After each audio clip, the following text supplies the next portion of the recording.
สันติกโรปะนิยานิโกตังปันนามามิธัมมังตังปันสังโฆวิสุทโธวรัตตคินายโยสันตินทริโย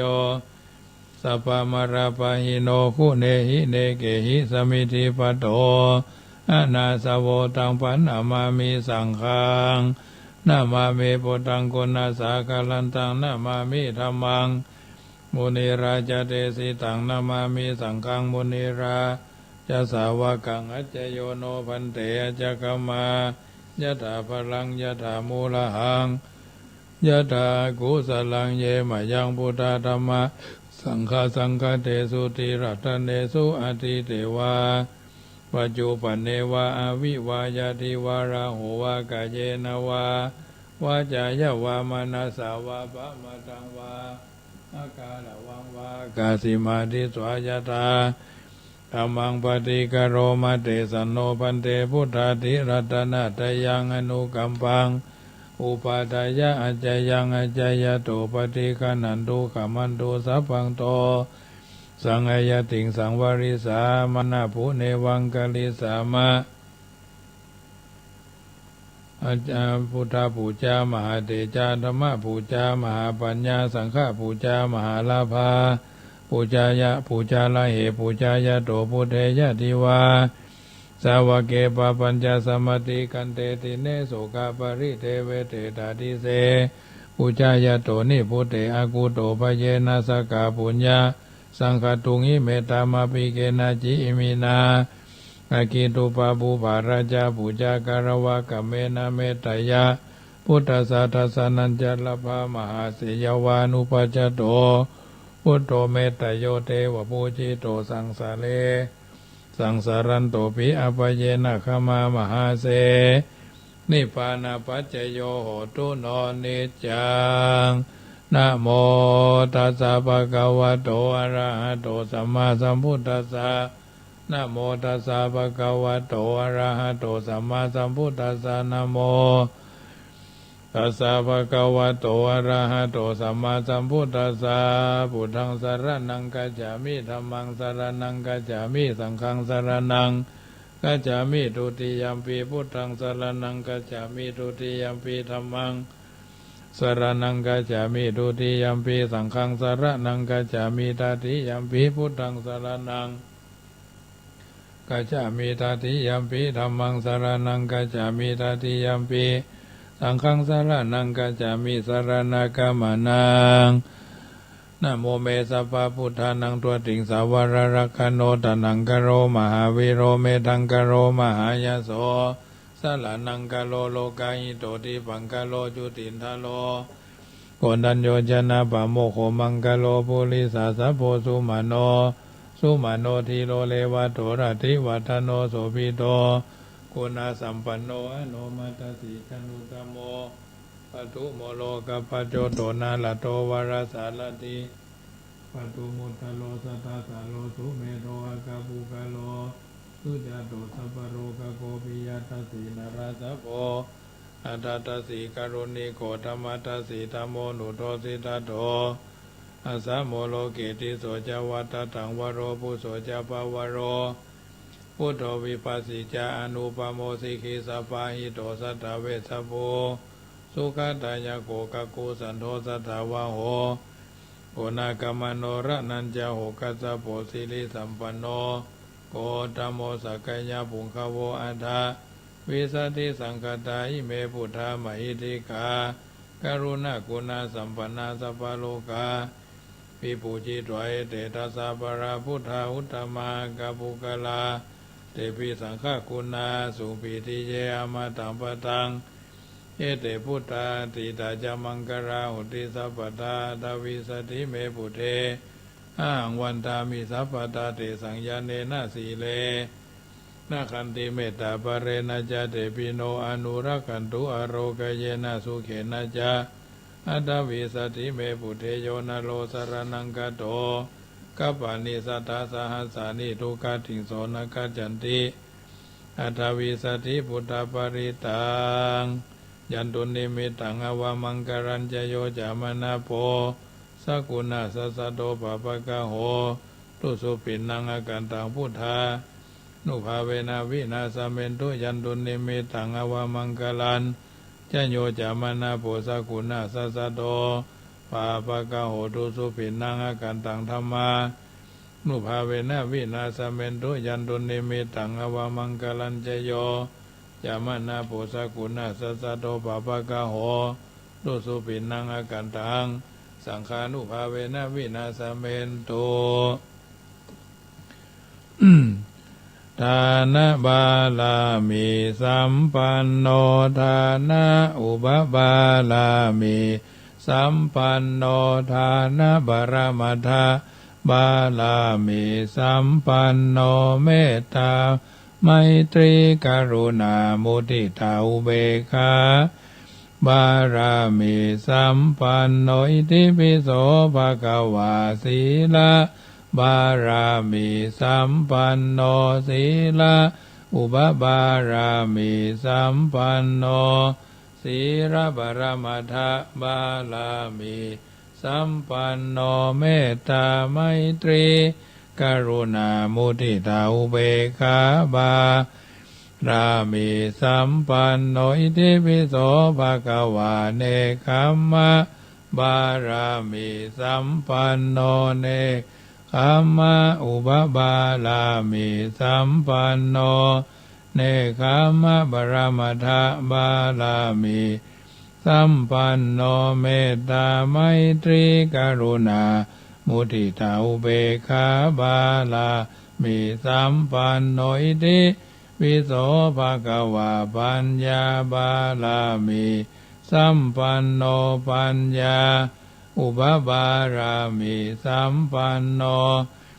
ปัญญาบารมัทธาบารามิสัมปันโนเมตตา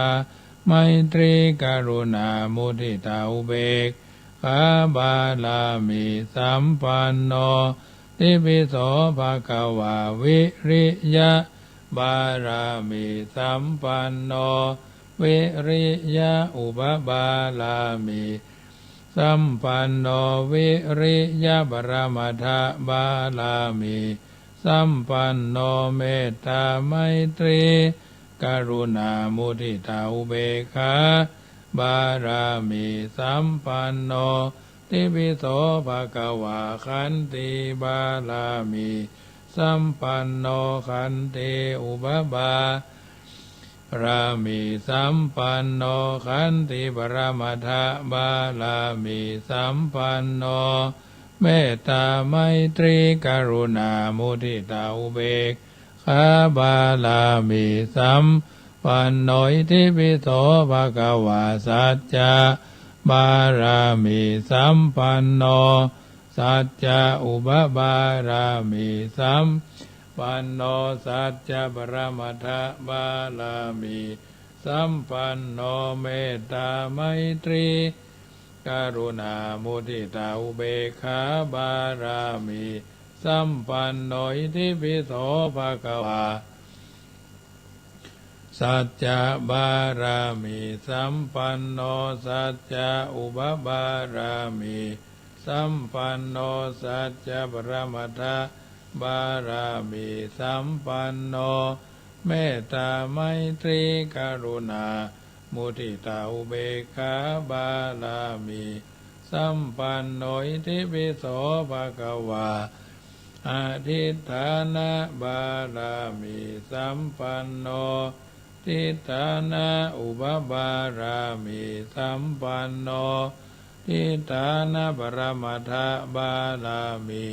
สัมปันโนเมตตาไมตรีกรุณามุทิตาอุเบกขาบาลามิสัมปันโนอิติปิโสภะคะวาเมตตาบารามิสัมปันโนเมตตาอุปบารามิสัมปันโนเมตตาบารมัทธาบารามิสัมปันโนเมตตาไมตรีกรุณามุทิตาอุเบกขาบาลามิสัมปันโนอิติปิโสภะคะวาอุเบกขาบาลามิสัมปันโน อุเบกขาอุปบารามิสัมปันโนอุเบกขาปรมัตถบารามิสัมปันโนเมตตาไมตรีกรุณามุทิตาอุเบกขาบารามิสัมปันโนอิติปิโสภะคะวะทัสสะบารามิสัมปันโนทัสสะอุปบารามิสัมปันโนทัสสะปรมัตถบารามิสัมปันโนเมตตาไมตรีกรุณามุทิตาอุเบกขาบารามิสัมปันโนอิติปิโสภะคะวะพุทธังสรณังคัจฉามิธัมมังสรณังคัจฉามิสังฆังสรณังคัจฉามินะมามิหังเอวเมสุตังเอกังสามายังภควาสาวัติยังวิหารติเจตวันเนอนาถบินดิกัสสะอารามเมตัตระโขภควาภิกขุอามันเตสิภิกขโวทิปะทันเตทิเตภิกขุภควโตปัจจโสสุงภควาเอตัตถโวจะเมตตายะภิกขเวเจโตวิมุตติยาเสวิตายะภาวิตายะพหุริกตายะญาณิกตายะวัตถุกตายะอนุทิตายะปริจิตายะสุสมารัฐายะอิเมเอกาทัสสานิสังสาปฏิกังคากตเมเอกาทัสสะสุขังสุปฏิสุขังปฏิพุจจตินาปาปะกังสุปินังปัสสติมนุสสานังปิโยโหติอมนุสสานังปิโยโหติเทวตาราคันติเวนาสะอาคิวาวิสังวาสัทถังวากามาติทุวตังจิตังสมาธิยติมุขวันโนวิปัสสิทติอาสัมมุลละโหกรังกโรติอุตตริงอปติวิจันโตภมโรกุปโคโหติเมตตายะภิกขเวเจโตวิมุตติยาเสวิตายะภาวิตายะพหุริกตายะญาณิกตายะวัตถุกตายะอนุทิตายะปริจิตายะสุสมารัฐายะอิเมกาทัสสานิสังสาปฏิกังคติอิตามโวจาภควาอัตตมานาเตภิกขุภควโตภาสิตังอภินันทุนติเอาละญาติโยมสาธุชนคนดีท่านผู้ฟังทั้งหลายได้ยินได้ฟังการเจริญพระพุทธมนต์เรียบร้อยทีนี้ก็พาผู้หนทางสวรรค์เราก็พอจะทราบจะหูทีนี้เพิ่นก็เปรียบเทียบว่าหนทางไปสู่หม้อนรกหรือหนทางไปนรกจะไปจะได้ก็ก้อยฟังไปตามลำดับเนอะถึงนรกแล้วได้ยินชื่อก็ไม่อยากจะฟังเพราะนรกเป็นสถานที่บ่สบายมีตกกังวลหวาดผวาสะดุ้งสะเด็นสะเทือนสะทกสะท้านทางนั้นมีความสุขนรกนั้นเรียกว่าอบายก็ได้เพราะบ่มีความสบายปราศจากความเจริญนรกชัดๆเอาไปตกเหมือนตกมนรกอีเฮ้ยนะกูบ่มีผัวสุมาเถอะกูบ่มีผัวนี่ก็ยังดีอยู่สวรรค์มีลูกมีผัวแล้วโอ้ยเหมือนตกมนรกนะกูว่ากูฮู้อีกูเอาตึงดีมีเมียก็เหมือนตกมนรกฮู้อีก็มีเมียดีกว่านะอันนี้คือกรรมที่เสนอเพื่อพิจารณาอาจจะมีเนาะเป็นส่วนหนึ่งของอบายทั้งนั้นคำว่าอบายก็แปลว่าชีพหายหรือความเสื่อมก็ได้แปลว่าคนแดนแห่งความทุกข์ก็ได้หรือจะแปลให้เข้าใจง่ายๆก็คือมนรกนั่นเองมนรกหรือนรกนั้นมันมีใครอยากจะไปก็จริงแต่ก็มีคนสมัครเดินทางไปกันเป็นจำนวนนักโดยเข้าใจผิดคิดว่าจะไปสวรรค์เมื่อเดินไปนักเข้าก็หู้ว่าลงมนรกแน่จะถอนตัวให้พ้นจากขุมนรกก็ถอนบ่ไหวเสียแล้วเลยยอมตกมนรกตลอดไปบางคนไปเสาะเบี้ยหาเงินไปทางเมืองนอกเนาะตกละกรรมลำบากลบซ่อนลี่ลบลี่หลีกเนาะบางคนก็ถอนตัวจากนรกมนรกได้แต่พระเจ้าก็พลิกลงไปแถมอย่าเอาถวายที่ดินเนาะ มีข่าวถวายที่ดินให้วัดแล้วให้เจ้าอาวาสแล้วของปูจาคืนเนี่ยอันนี้เป็นห้องว่าถวายทานแบบเล่นๆตาลรถหาลูกบ่าวตาลโลดหาพ่อมันตาลรถท่านนี่หาแม่มันนี่เนาะอาจจะกินจะตาลจะเผาศพวันสุดท้ายเนาะใกล้จะเพิ่นจะลากประสาทไปสู่สุสานปัจจาปากันปูจารถปูจาเข้าปูจาของทำบุญ100 วันก็เหมือนกันปากันปูจาคืนอันนี้อีพ่อชอบอันนี้อีแม่ชอบทานเรียบร้อยปูจาคืนเนื่อยๆเนาะ20 บาทพ่อง100พ่องซึ่งมันบอกคุ้มค่าอันนี้บนเขาว่าลิงหลอกเจ้านะลิงหลอกเจ้าก็อาจจะว่าได้เอาซื้อบ้านคงเต็กอันอย่างก็ได้ซึ่งสิ่งต่างๆเหล่านี้เป็นอุบัติเหตุที่เราจะต้องใส่ใจเอาจะไปมอนรกเขาว่าอย่าไปสวรรค์ก็แล้วแต่ฉะนั้นบางคนก็ถอนจากนรกได้บ่ได้ไปละบางคนก็ถอนตนให้พ้นได้อย่างเด็ดขาดพลิกมาทำละเพราะเข็ดนรกเต็มทนต่างไปนรกก็มีมากแย่งขึ้นมียากยิ่งขึ้นแสดงตามสมควรว่าน้ำดื่มน้ำเมารวมถึงสูบกัญชายาฝิ่นเฮโรอีนกัญชาของเมาต่างๆที่กินยาบ้ายาบ้ายายาไอยาปลุกระดมความคึกทางนองต่างเพศสัมพันธ์เนาะเมาเหล้าน้ำเหล้าแห้งน้ำตาลเมาเมลัยต่างๆและเรียกว่ารวมของเมาดื่มกินการดื่มการกินการสูบหรือการดูดของเมานั่นเป็นทางนำไปสู่นรกน้ำเมานั้นสุนทรภู่ก็เรียกว่าน้ำนรกเช่นโอ้บาปกรรมซ้ำนรกเจียวอกเราให้มัวเมาเหมือนหนึ่งบ้าเป็นหน้าอายเนาะโอ้บาปกรรมน้ำนรกเจียวอกเราเหมือนให้มัวเมาเหมือนหนึ่งบ้าเป็นหน้าอายก็การกินของเมานั้นทำให้ตกนรก6 ประการเสียทรัพย์หมายความว่าทำให้หมดเปลืองทำให้ยากจนคนมั่งมีกลายเป็นคนยากจนเพราะดื่มน้ำเมาของเมามีจำนวนนักเคยมีเงินไร่นาเมื่อไม่เป็นนักเลงสุรายาเมานักเข้าสมบัติก็หมดต้องกู้เงินเพื่อนมากินขายกินเนาะเกิดความยากจนจนความทุกข์เกิดขึ้นมากมายหลายประการต้องขายให้ขายนาจำนองจำนำปุตบะทรงดอกบะตองบะทรงดอกทบต้นทบดอกเนาะพอกพูนมากขึ้น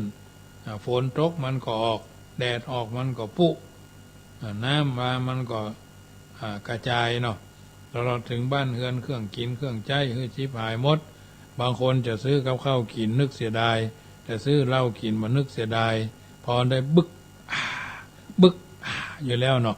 เหล้าใส่คากู้ลายเนาะร้านใดก็ใส่คาเท่านั้นพอบึกแล้วก็บึกแล้วก็นี่นะ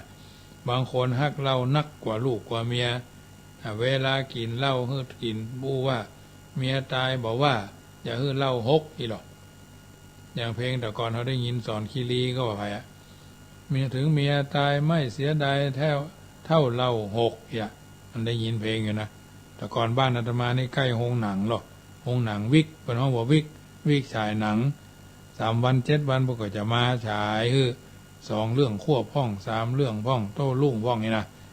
กล้าเข้าเถาคนใหญ่10 บาทละอ่อน5 บาทสมัยนั้นนะพอเตื้อก็เด็กผู้ใหญ่8 บาทเด็ก4 บาทเป็นต้นแล้วแต่เพิ่นจะเก็บหนังม่วนหนังมาม่วนแรงมาเพื่อก็โฆษณาค่ำนี้เจอกันที่สบริการนี่หรอ2 เรื่องควบเรื่องนั้นเรื่องนี้อันนั้นอันนี้เนาะเปิดเพลงมัดเพลงสรรเสริญแล้วก็ฉายหนังเสร็จเรียบร้อยเพิ่นก็เครื่องผ้าเครื่องหยังเลี้ยวประมาณ3 ทุ่ม4 ทุ่มก็จบอันนี้ถือว่าเป็นสังคมสมัยนั้นก็เกิดขึ้นกับบ้านเฮาเมืองเฮาเป็นที่สุดนี่เช่นเดียวกันมีกรรมเดียวคนติดเหล้านั่นบ่เสียดายทรัพย์ในการที่จะซื้อเหล้ากินเลี้ยงหมู่เลี้ยงฝูงเพื่อนฝูงเพราะเขาถือว่าเป็นเกียรติแต่เกียรติอย่างนี้บ่เป็นกัลยาณเกียรติคือเป็นเกียรติที่ดีงามเป็นป่าพระเกียรติเนาะคือเกียรตินรกนั่นเองเป็นนักเลงการพนันนักเลงเหล้านั่นน่ะย่อมขุดลากความดีความงามของตนให้หมดไปทรัพย์สินก็หมดไปเพราะฉะนั้นพุทธเจ้าจึงตรัสว่า คนใดดื่มสุราเมรัยเสมอคนนั้นชื่อว่าคุดรากเหง้าของตนในโลกนี้ทีเดียวสองการก่อทะเลาะวิวาทบางคนบ่เมาเรียบร้อยดีพอเมาแล้วขาไปจักแตนเนาะกำไปกำมาคิงหุจักฮะก็จำข้อเสื้อเดี๋ยวเอาละเดี๋ยวสางกันละพอเมาเข้าแล้วก็มีเรื่องทะเลาะกับคนอื่นหาเรื่องกับคนอื่นบ่ได้ก็ไปทะเลาะกับลูกกับเมียกับเพิ่นกับของโตนพ่องกับลูกกับเมียกับลูกกับเมียโตนพ่องบางคนเมาจนแบบเดินบ่ไหวแล้วยังอวดเก่งเบ่งใหญ่ต่างๆอย่างเขาอู้กันว่าเมาจนไปไหนบ่ได้ต้องอู้กับลูกน้องว่ามึงหามกูไปตีกับหมู่เขาดีกะนี่เนาะมึงหามกูไปต่อยกับเขาสิวะนี่นะอย่างนี้ก็มีคนเมาย่อมอู้จาโดยปราศจากสติเป็นเหตุให้เกิดความบ่พอใจแก่คนฟังจึงเป็นเหตุให้ทะเลาะวิวาทกันถึงชกต่อยฟันแทงยิงกันให้ตายก็มีผัวเมียลูกหลานผัวเมียพ่อลูกญาติมิตรสหายต้องทะเลาะวิวาทกันต้องแตกกันเพราะสุรามีจำนวนนักเพราะฉะนั้นท่านจึงอู้ว่าสุราเมรัยเป็นที่ตั้งแห่งความประมาทสำรวมระวังบ่ดื่มเป็นมงคลอย่างยิ่งถ้าขืนดื่มเข้าไปก็เป็นเหตุแห่งความประมาทสำรวมระวังบ่ดื่มเพื่อเป็นมงคลอย่างยิ่งถ้าขืนดื่มเข้าไปก็เป็นอัปมงคลอย่างใหญ่หลวงตามมือติดมากเข้าทุกทีคราวแรกก็ผสมยานิดหน่อยนานเข้าก็ต้องผสมมากกว่าจนถึงแก้วใหญ่ๆยานิดหน่อยแต่น้ำกระแสสายมากแต่น้ำกระสายมากเมื่อกินมากเข้าก็ตกนรกมากขึ้นแถมตัว3เกิดโรคร่างกายของคนและสัตว์พุทธเจ้าตรัสว่าเป็นรังของโรคเป็นของจะต้องเปื่อยพังเมื่อคนกินเหล้านักเข้าร่างกายก็ทนบ่ไหวทำให้โรคจิตเกิดขึ้นได้แถมหลายอย่างเช่นโรคเบาหวานความดันโลหิตตับแข็งและยังมีโรคแถมอย่างหนึ่งคือโรคบ้าซึ่งท่านเรียกสุขุมมัตถะสุรุมมัตตกะเนาะเรียกว่าโรคบ้าสุรุมมัตตกะเมื่อโรคนี้เกิดขึ้นแล้วก็อู้พร่ำต่างๆถ้าทำท่าทางต่างๆก็คือคนดีกลายเป็นคนบ้านั่นเองโรคอย่างหนึ่งก็คือโรคหน้าแดงตัวแดงบางคนเมื่อยังบ่กินเหล้าหน้ายังบ่แดงพอกินเหล้าไปแล้วสักประเดี๋ยวประดาวหน้าก็แดงอกก็แดงหมู่ขี้เหล้าคงพอใจที่ตัวหน้าแดงที่ตัวหน้าแดงเพราะบ่ต้องไปซื้อเครื่องสำอางมาทามาประเทืองผิวแต่งให้เสียเงินกินเหล้าแล้วหน้าก็แดงก็คือได้ทั้งกินและเสริมสวยแก่ตัวเองเซ็ตไปในตัวเลยเรียกว่าเสียลูกกระสุนลูกเดียวแต่ได้นกถึง2 ตัวและคนกินเหล้านั้นจัดหน้าตายู่ยี่พิกลเรียกว่าเป็นโรคหน้าตาอยู่แถมตัวก็ได้ยังมีโรคสำคัญแถมอย่างหนึ่งเกิดแก่คนกินเหล้าคือโรคเมียมีชู้เพราะเคยได้ฟังมาว่าคนกินเหล้าชนิดที่เรียกว่ามตวนั่นเมียมักมีคนอื่นเก่งจะจริงหรือไม่ข้อนี้ยังบ่รู้แน่นอนขอให้ท่านผู้อ่านท่านผู้ฟังท่านผู้ดำเนินผู้ติดตามรายการนี้เองว่าเป็นเพราะเหตุใดแต่เรื่องโรคบุคคลที่3เข้ามามีในครอบครัวอันจะตรงกับข้อที่ว่าเสียทรัพย์เพราะหญิงเป็นทรัพย์ของชายเสียทรัพย์เพราะหญิงก็เป็นทรัพย์ของชายดังพระพุทธภาษิตว่าหญิงเป็นยอดของพันธะทั้งหลายก็คือแสดงว่าสตรีเป็นยอดของพันธะนั่นเองภรรยาก็เหมือนกับทรัพย์ของสามีและสามีก็เป็นทรัพย์ของภรรยาดังคำที่ว่าเสียทองเต้าหัวบ่ยอมเสียผัวคือไผถ้าเมียกินเหล้าเก่งผัวก็อาจจะทิ้งไปหาบุคคลอื่นต่อ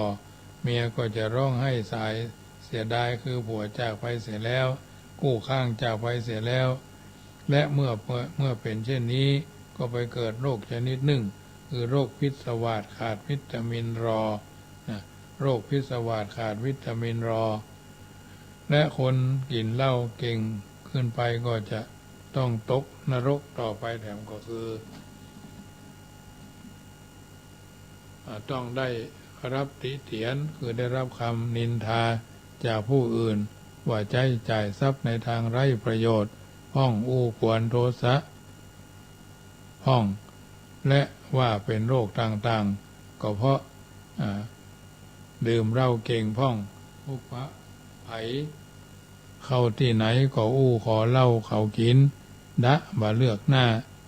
บ่หู้จักที่สูงที่ต่ำเดินก็บ่ตรงหน้าบ่ตรงทางเป๋ไปเป๋มาบางเตื้อก็อาเจียนออกมาอย่างน่าเกลียดพูดก็เสียงดังเอะอะโวยวายเอะอะมะทึ่งเป็นที่รำคาญหูคนอื่นได้ยินนอกนึกจะนอนก็ในก็บ่เสียบ่เลือกที่บางคนติดเหล้างอมแงมเงินจะซื้อกินเหล้าก็มีถึงมีก็บ่อยากจะควักสู้ขอคนอื่นเขากินก็ได้บ่ได้บ่ต้องเสียตังค์คนที่ดูหมิ่นของคนอื่นแม้แต่ญาติพี่น้องลูกหลานของตนเองลูกกับพ่อก็ทะเลาะกันพ่อตากับลูกเขยก็สมัครเป็นเพื่อนกันได้ก็คัดคอกันชกต่อยกันฆ่าฟันบั่นแทงกันบ่เว้นแต่ละเทื่อแต่ละวันตกมรณะขุมนี้แล้วยังจะต้องตกหลุมต่อไปแถมต่อมาบ่ฮู้จักอายเป็นคนหน้าด้านหน้าทนนะปราศจากหิริโอตตัปปะเพราะเมื่อเมาแล้วก็ขาดสติทำอันยังก็ทำได้บ่ฮู้จักอายบ่ฮู้จักกลัวบ่เคยฮักเข้าของบ่เกิดก็เข้าได้บ่อนก็เข้าได้บ่เคยร้องรำทำเพลงก็ทำได้บางเตื้อก็หันแม่ยิงเขาก็เกี่ยวบ่เลือกหน้าบอกว่าลูกเขาเมียไผบางคนเข้าพรรษาก็ถือศีล3 เดือนออกพรรษาแล้วว่ากินจนนั้นขอภาพของเงียงเนาะรู้สึกตัวพอเมาเข้าแล้วนึกพอเข้าแล้วนึกจะถ่ายตรงไหนก็ถ่ายมานึกอายไผจะมีคนหันหรือบ่มีคนหันก็บ่สำคัญได้หรอกก็ขอให้ได้กินได้ดื่มได้บริโภคบางคนก็เดินเปื่อยกายเอาผ้าโพกหัวจะเอาบ้านโน่นเข้าบ้านโน่นบ้านนี้โดยบ่ได้นึกร้ายแก่ว่าภัยเขาจะว่าอันยังตนพ่องเพราะความบ่ละอายเช่นนี้บางเรื่องก็นึกถึงเลือดทหารพรานเลือดของนักสู้ผู้ยิ่งใหญ่เลือดตกยางออกก็มีและถึงตายก็มีเรียกว่าลงนรกโดยไม่รู้ตัวเมื่อตกนรกขุมนี้แล้วยังตกนรกขุมต่อไปก็คือกำลังปัญญาเสื่อมความจำก็เสื่อมความคิดก็เสื่อมจะฟังหรือเรียนธรรม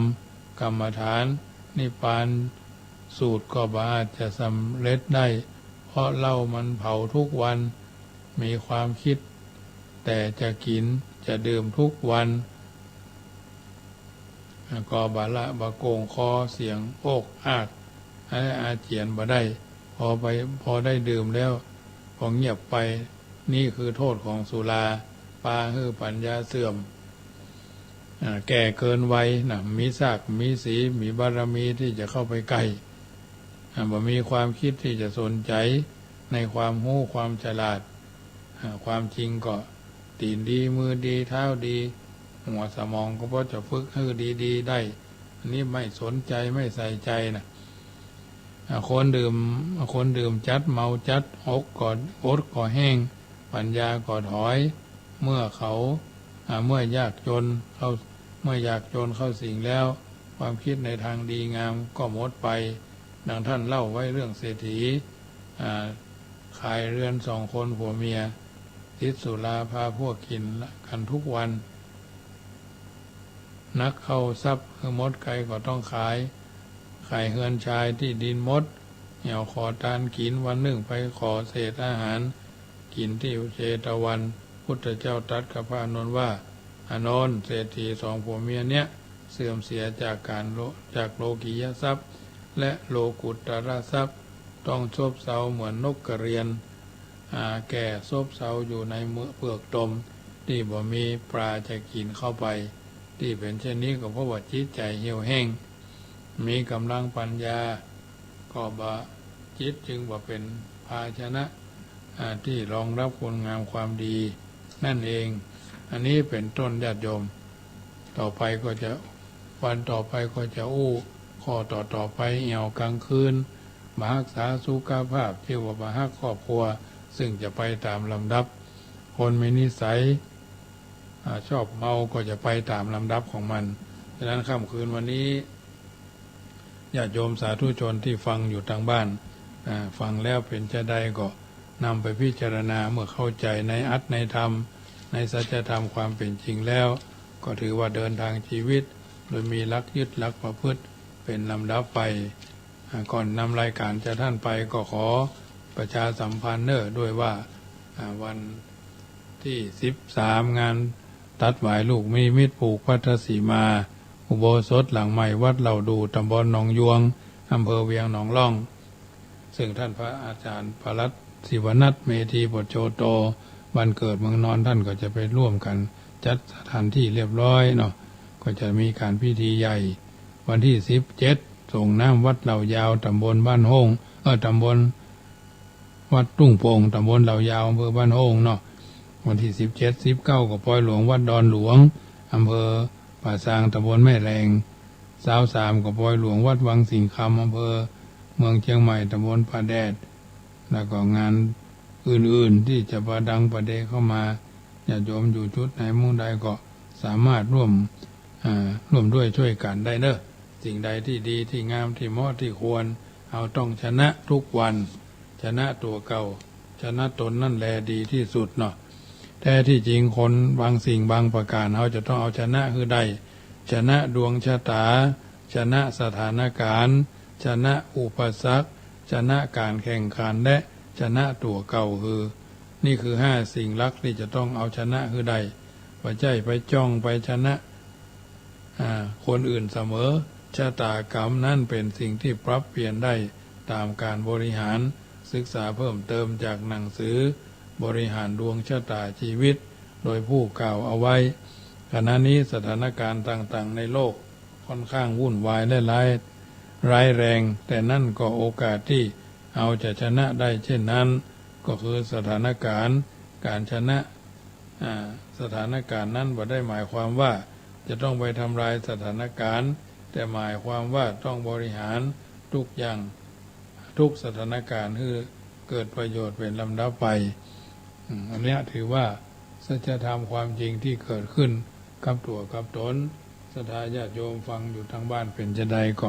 สามารถโทรศัพท์ทักทายมาได้เนอะ0615476539อยู่จุดไหนโมงใดทำ10 นาทีสุดท้ายรายการนี้ก็จะนำจากท่านไปเข้าสู่นิทาแต่ละวันญาติโยมมีโอกาสไปร่วมกัน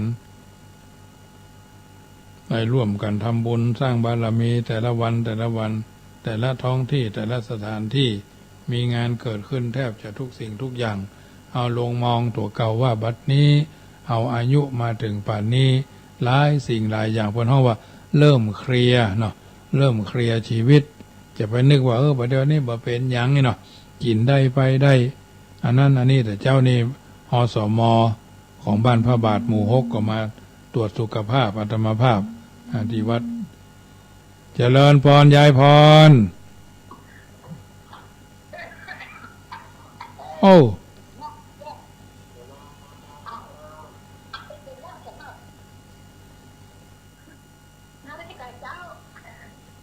ปิดวิทยุไอ้กะฟังวิทยุตัวนี้สะท้อนมาเนี่ย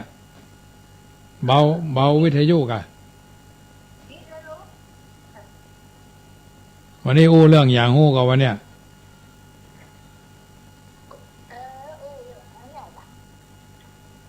คนกินยาแล้วมันป่าไปจักแต่นะกินยากิน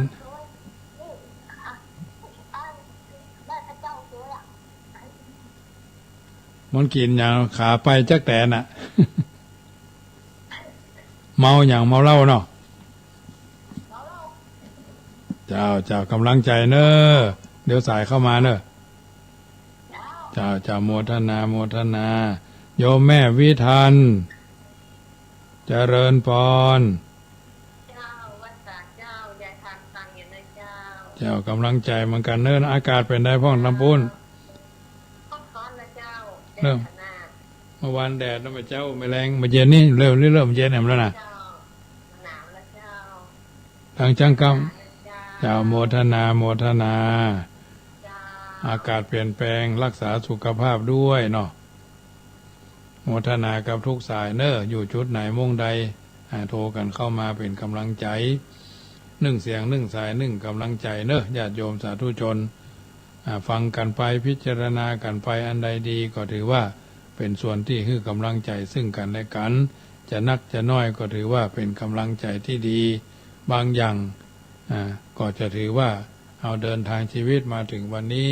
พินิจพิจารณาขึ้นไปตามสภาวะการเริ่มยอมรับบางสิ่งบางประการแม่ล่าปาภัยแม่ฟ้าเจ้าแม่ล่าฟังแม่เจ้าเป็นกำลังใจนะเจ้าเข้าใจเจ้าดีเจ้าอนุโมทนาเนอเจ้าเป็นไงไม่ได้ยินออกเจ้าช่วงนี้งานแต่ว่ากอบศพวันนี้กอบศพแม่เอ๋ยศพทุเจ้าเจ้าโมทนาเนอเจ้าแต่ว่าก็งานศพทุเจ้าวัดแม่หาดตำบลป่าภูอำเภอแม่ฮงบ้านบ้านฮงเอาฮงทานนั่นอย่างก็ตำมันนูนไปแถมเกือบ200ขายม่วนวัดปัดเศร้าน้อยตอนที่วันนั้นมาก่อนเช่นเดียวกันก็ขายม่วนเหมือนกันเริ่ม400เจริญพร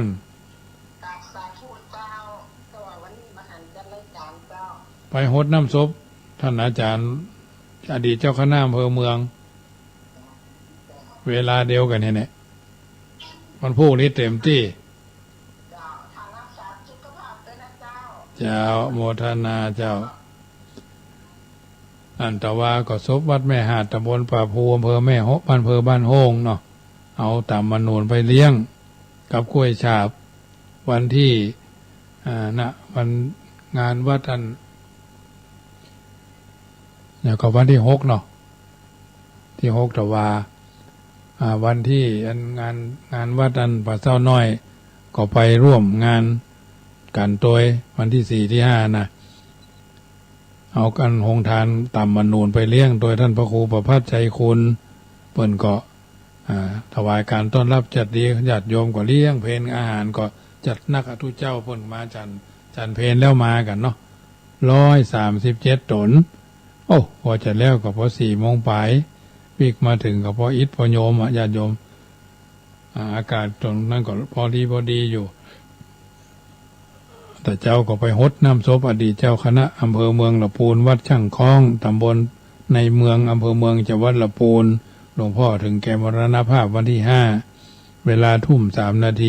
เพราะฉะนั้นวันนี้ก็ไปงานศพไปงานนั้น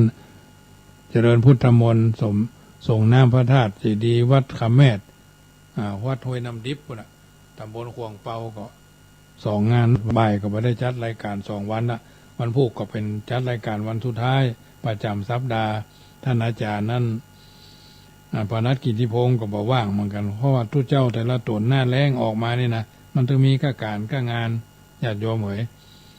บางรูปก็อาพาธบ่สบายนะทุกเจ้าก็เป็นวูบกันนักนะเป็นวูบเป็นเจ็บหันเจ็บนี่อาพาธกันก็หลายบางรูปก็เป็นมะเร็งตับบางรูปก็เป็นมะเร็งปอดบางรูปก็เป็นมะเร็งในกระดูกก็มีหลายอย่างญาติโยมโรงพยาบาลตะปูนก็มีกัลยาณมิตรอาตมาภาพก็หลายตนยังบ่ได้ไปเยี่ยมไปใจพันเถอะเจริญพรแม่ศรีลาเจ้ากำลังใจเหมือนกันนะแม่เนอะเจ้ากำลังใจปัญหาไว้ๆเนอะเจ้าอันแม่ศรีลาพวกอยู่ทางนั้นหลังปตท พี่น้องทางเชียงใหม่หลายท่านเพิ่นฟังอยู่เพิ่นบ่โทรกันมาได้โยมแม่นั่นแม่นี้บางเทื่อก็ไปปะการปะงานวัดป่าเศร้าน้อยวันนั้นก็ไปปะหลายท่านเป็นคนที่มี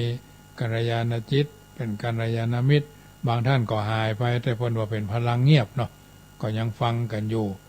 ขอเป็นกำลังใจส่งกระแสจิตเมื่อท่านทั้งหลายที่ฟังอยู่ทางบ้านภาคเจ้าก็6 โมงถึง7 โมงบางเทื่อก็ออกเจ้าถ้าจะไปการไปงานวันพุธนี่มีการไหนวันที่8ที่9ที่10นี่มีงานไหนแต่ตะกี้ก็ในบ้านพระบาทหมู่6นี่ก็มีงานข่าวดำเกิดขึ้นนะวะทำเมื่อคืนวันพุธนี่ใครได้ไปเทศนาธรรมเพราะว่าเพิ่นเอาศพไว้ทางบ้านทางเพศก็ไม่ได้มาไว้ในเมืองทางเมืองเหมือนในเมืองเพิ่นเอาศพไว้วัดก็ยังจะหู้ข่าวทางนอกเมืองนี่เพิ่นเอาศพไว้บ้าน3 คืน2 คืน3 คืนก็เผาญาติโยมวันเผาเขาก็จะเป็นต้องได้ไปเพราะศรัทธาครูอุปถากวัดใกล้ๆวัดเฮาเนี้ยนี่ก็ถือว่างานข่าวดำเกิดขึ้นเหมือนไม้ก้นเตงบ้านเฮาต้องเพ่วในฐานะได้ด้านศาสนพิธีกรรมวัฒนธรรมพื้นบ้านก็เป็นที่ปรึกษาหารือมายืมเข้ายืมของอันเนี้ยโดยหน้าที่ของเจ้าอาวาสก็จึงนำหน้าที่ไปตามลำดับฉะนั้นค่ำคืนวันนี้ญาติโยมได้ยินได้ฟังแล้วก่อนจะเข้าสู่นิทราตั้งอกตั้งใจแผ่ภายใยบุญญาติมาภาพเคยนำท่านทั้งหลายแผ่เมตตาว่าก่อนท่านนอนหลับไปในคืนนี้ขอจงตั้งดวงฤดีไว้ให้มั่นนึกถึงบุญกุศลทานศีลภาวนาที่ผูกพันจิตตั้งมั่นแน่วแน่แล้วแผ่ไปแผ่เมตตาทั่วไปให้คนอื่นทั้งรักชื่นเกียรติชังแต่ครั้งไหนขอให้เขาได้ดีมีสุขใจอย่าหวั่นไหวแม้อมิตรที่คิดชังแล้วใจเราจักสบายคลายเล่าร้อนเพราะจิตผ่อนความเครียดแต่หนหลังอานีคาสุขีอัตตนังพ้นทุกขังก็เพราะจิตคิดดีเอ่ยอภิวาตานาสีฤทธสนิจังพุทธาปจายิโนพุทโธบังซ้ายธัมโมบังขวาสังโฆบังกายาอะระหังบังเกสาอะระหังพุทโธนะโมพุทธายะอายุวันโนสุขังปะลังขอเจริญพร